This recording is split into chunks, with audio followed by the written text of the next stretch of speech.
আজি বাংলাদেশের হৃদয় হতে কখন আপনি তুমি এই অপরূপ রূপে বাহির হলে জননী।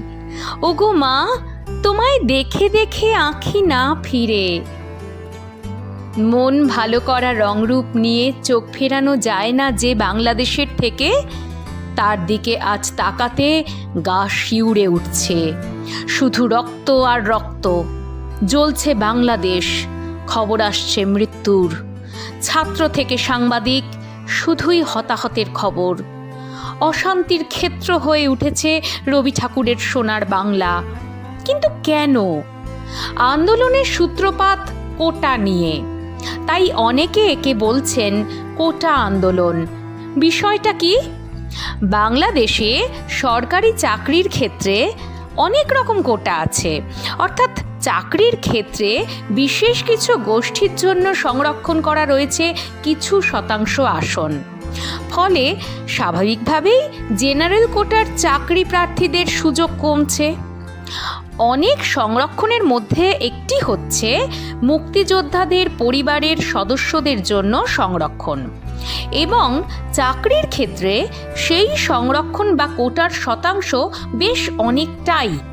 মাঝে সেই সংরক্ষণ বাতিল করা হলেও আদালতের রায়ে তা পুনর্বহাল করা হয়েছে। সেখান থেকেই আন্দোলনের সূত্রপাত।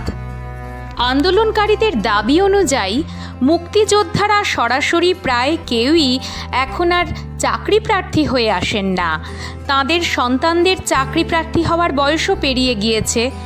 এখন যারা এই কোটার সুবিধে পাচ্ছেন তারা মূলত মুক্তিযোদ্ধাদের নাতি নাতনি।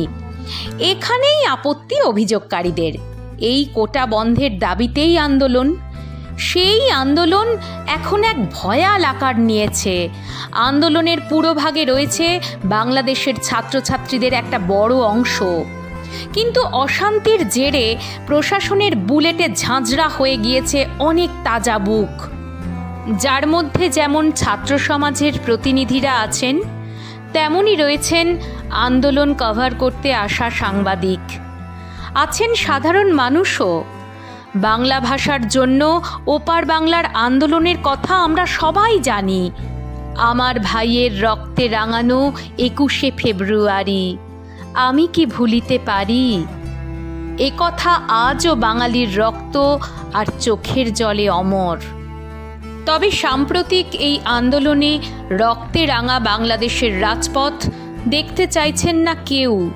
কেউ চাইছেন না মায়ের কোল শূন্য করা চোখের জলের হাহাকার। এমন বাংলাদেশকে দেখতে চাইছেন না কেউ। এমন বাংলাদেশকে দেখতে চাই না আমরাও। আমরা দেখতে চাই রবীন্দ্রনাথ ঠাকুরের সোনার বাংলা। শুধু সেটাই কেন, আজকের যুগে এসে সংস্কৃতিতেও যে দুই বাংলা পরস্পরের বড় কাছের। আমার সোনার বাংলা, আমি তোমায় ভালোবাসি বলে আমরা দেখতে চাই মোশাররফ করিম, চঞ্চল চৌধুরীর বাংলাদেশ। আমরা দেখতে চাই মাশরাফি, মোর্তাজা, সাকিব আল হাসানের বাংলাদেশ। আমরা দেখতে চাই রুনা লায়লা, সাবিনা ইয়াসমিন, রেজওয়ানা চৌধুরী বন্যার বাংলাদেশ।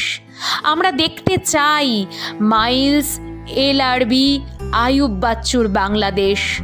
আমরা দেখতে চাই মাস্টারদা সূর্য সেনের চট্টগ্রাম, কক্সবাজারের সুবিশাল সমুদ্র সৈকত। আমরা বোঁদ হয়ে থাকতে চাই পদ্মার ইলিশের গন্ধে। আমরা দু চোখ সার্থক করতে চাই জলের উপর ফোটা শালুকের শোভায়। সে আমাদের বাংলাদেশ, আমাদেরই বাংলারে। এই রক্তে ভেজা চোখের জলের বাংলাদেশ নয়।